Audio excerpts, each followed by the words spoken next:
Assalamualaikum warahmatullahi wabarakatuh. Di sini kami akan mempresentasikan tugas akhir analisis kelayakan bisnis dengan proyek bisnis Duren Sticky Rice. Kami kelompok 6 dengan anggota yang pertama Diandra Laurensa, kedua Septiani Pratiwi, ketiga Marhama Rosa Hafia, dan yang keempat Nadia Indah Lestari. Pertama-tama kita masuk ke dalam aspek pasar. Di aspek pasar ini kita mempunyai latar belakang, yaitu durian adalah nama tumbuhan sekaligus buah yang bisa dimakan yang berasal dari Asia Tenggara. Nama ini diambil dari ciri khas kulit buahnya yang keras yang berlekuk-lekuk tajam sehingga menyerupai duri. Hal yang melatar belakangi bisnis ini adalah perpaduan antara ketan dengan buah durian. Selanjutnya di aspek pasar kita mempunyai Porter 5 Force. Yang pertama adalah persaingan industri yang ada, yang kedua ancaman masuk pendatang baru, ketiga ancaman produk pengganti, keempat kekuatan tawar pelanggan, dan yang kelima kekuatan tawar pemasok. Selanjutnya kita masuk ke aspek pemasaran. Di aspek pemasaran kita mempunyai strategi pemasaran. Yang pertama yaitu segmentasi pasar dibagi menjadi 3 jenis. Yang pertama segmentasi berdasarkan geografis, yang kedua segmentasi berdasarkan demografis, dan yang ketiga segmentasi berdasarkan psikografis. Dan yang kedua ada targeting, dan yang ketiga ada positioning. Selanjutnya ada taktik pemasaran. Yang pertama yaitu produk, merupakan strategi yang paling penting untuk dikembangkan karena produk inilah yang dapat dinikmati secara langsung oleh konsumen. Produk andalannya adalah Duren Sticky Rice itu sendiri. Menu andalan kami memiliki keunikan rasa yang khas karena diolah dengan cara memadukan bahan tradisional. Yang kedua adalah price. Nah, harga untuk Duren Sticky Rice ini memakan sekitar 35.000, duren goreng 15.000, kis duren 15.000, jus buah 10.000, dan sop duren 20.000. Selanjutnya juga ada lokasi. Lokasinya tempat jualan Duren Sticky Rice ini berencana untuk membuka booth tersebut di daerah Jakarta, dan kita juga mempunyai jumlah saluran, wilayah pemasaran, dan saluran pemasaran. Yang keempat adalah promosi. Promosi yang kita lakukan itu bisa melalui media sosial, secara langsung, atau melalui endorse dan sebagainya. Dan yang kelima adalah people atau sumber daya. Untuk menyaring karyawan yang akan bekerja di industri kami dengan cara pengrekrutan, wawancara, dan pelatihan. Yang keenam ada proses. Nah, untuk proses pembelian produk Duren Sticky Rice ini ada 2 cara. Yang pertama melalui GoFood atau pesanan online, dan yang kedua melalui Duren Sticky Rice-nya secara langsung. Dan yang ketujuh adalah physical evidence, yaitu upaya yang dilakukan oleh Duren Sticky Rice agar produk yang dibeli oleh calon pelanggan dapat memberikan kenyamanan kepada konsumen dan memberikan pelayanan yang ramah. Selanjutnya kita masuk ke aspek teknis, yaitu ada identifikasi produk dengan jenis produk Duren Sticky Rice, duren goreng, dan bukis duren dengan kualitas yang terbaik dan setiap tahunnya mengalami peningkatan kapasitas produk.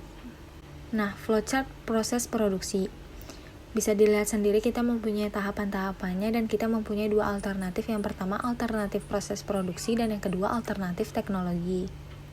Dan di sini juga ada tabel bahan baku. Bahan baku yang digunakan mempunyai banyak bahan baku seperti duren, ketan, santan, tepung terigu, dan sebagainya, dan memakan total 24.425.000. Selanjutnya ada tabel mesin dan material handling.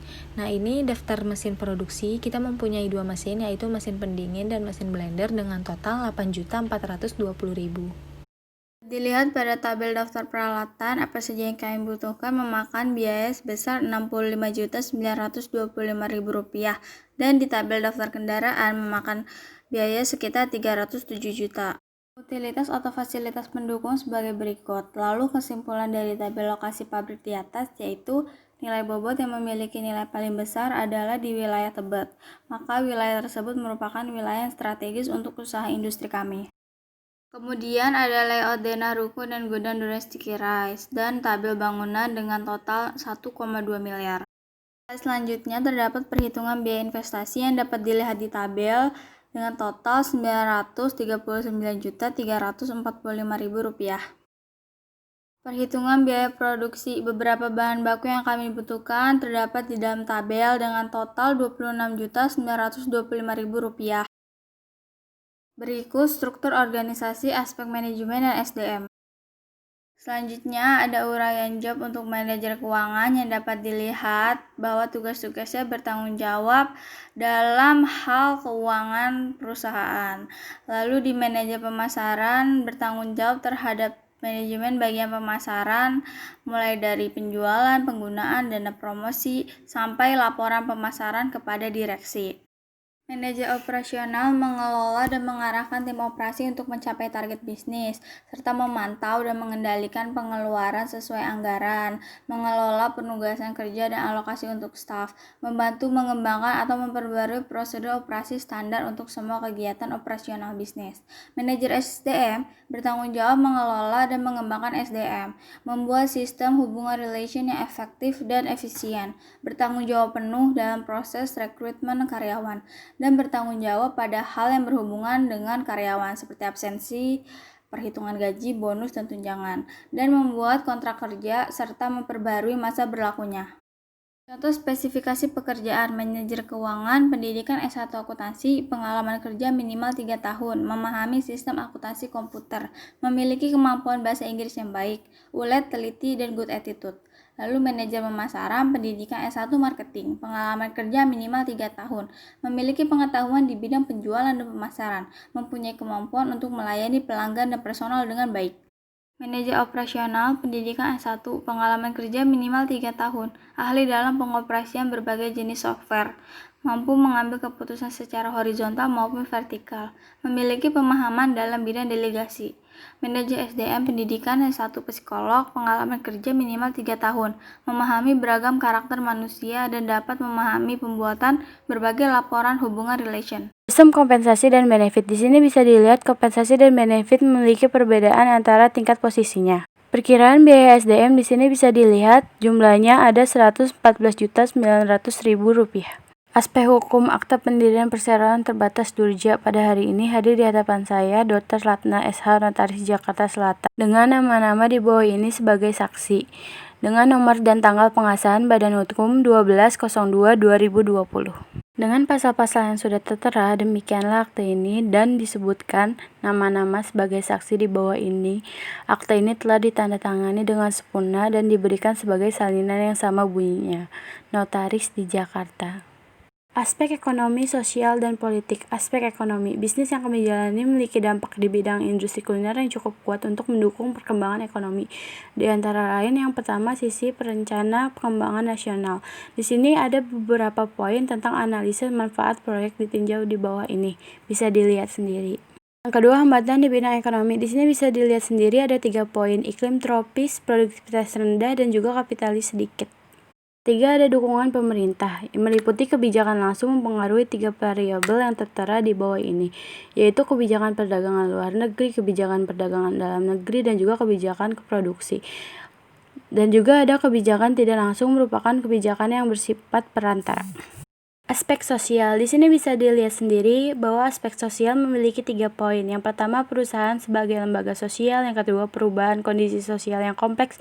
Dan yang ketiga, perusahaan dalam masyarakat yang pluralistik.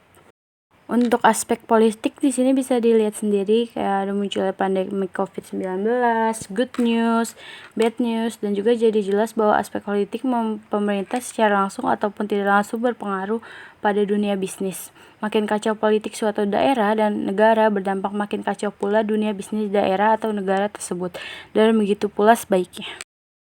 Aspek resiko pada aspek SDM. Di sini ada resiko pada pekerja eksekutif dan pada inti, resiko pada karyawan, resiko dalam hubungan industri dan perselisihan, resiko stres dan kesehatan yang buruk, resiko bila tidak bekerja. Dan di sini bisa dilihat ada antisipasi pada resiko aspek SDM. Pada aspek keuangan, di sini bisa dilihat sendiri ada poin-poinnya, yaitu biaya produksi yang berlebihan, biaya perusahaan, hutang, pinjaman yang berlebihan. Dan juga di sini ada antisipasi pada risiko aspek keuangan. Bisa dilihat sendiri beberapa poin-poinnya. Selanjutnya ada risiko pada aspek pemasaran. Yang pertama, kebijakan pemerintah, perubahan permintaan di pasar, perang harga, performa produk yang rendah, promosi yang kurang baik, kesalahan dalam merek, kegagalan dalam mengembangkan produk baru, dan masalah distribusi. Antisipasi yang dapat dilakukan antara lain membuat rincian promosi supaya tetap konsisten, mengubah strategi perusahaan disesuaikan dengan target pasar, terus mengeluarkan versi baru untuk menarik minat konsumen, dan yang terakhir tidak plagiat dalam pembuatan merek dan dapat menghasilkan merek yang menarik sehingga mudah diingat oleh konsumen. Selanjutnya ada risiko pada aspek produksi atau operasi. Yang pertama adalah masalah pemasok, lalu ada masalah kualitas, dan yang terakhir ada masalah kurangnya daya saing. Antisipasi yang dapat dilakukan antara lain melakukan persediaan barang dengan metode-metode just in time, melakukan evaluasi kepada pemasok dan mau mendengar keluhan dari pelanggan. Yang terakhir, melakukan evaluasi terhadap desain produk agar lebih menarik pelanggan. Dan yang terakhir ada resiko pada aspek sistem informasi, seperti berapa nilai data di dalam komputer, resiko komputerisasi, meminimalisir resiko komputerisasi, menetapkan kebijakan komputerisasi. Antisipasi yang dapat dilakukan antara lain memasang antivirus di setiap komputer yang digunakan untuk menyimpan data dan selalu melakukan backup setelah memasukkan data perusahaan. Selanjutnya, saya akan menjelaskan tentang aspek AMDAL, analisis mengenai dampak lingkungan. Industri kami menggunakan ruang yang nyaman dan memiliki fasilitas oleh AC, Wi-Fi, speaker musik, dan parkiran yang cukup luas dan aman. Pencemaran yang ditimbulkan oleh industri kami adalah yang pertama pencemaran tanah, lalu pencemaran air, dan terakhir pencemaran udara. Lalu, mengidentifikasi penyajian informasi lingkungan atau PIL. Sebelum industri kuliner ini menentukan lokasi yang akan dijadikan booth, tentunya industri kami telah mencari informasi mengenai lingkungan sekitar. Lalu, industri kuliner kami juga sudah memperhatikan dan mensurvei masyarakat sekitar. Dan terakhir, mempertimbangkan cara membuang limbah agar tidak mencemari lingkungan. Lalu ada rencana pengelolaan lingkungan dan rencana pemantauan lingkungan. Industri kami tetap memperhatikan kesehatan lingkungan sekitar.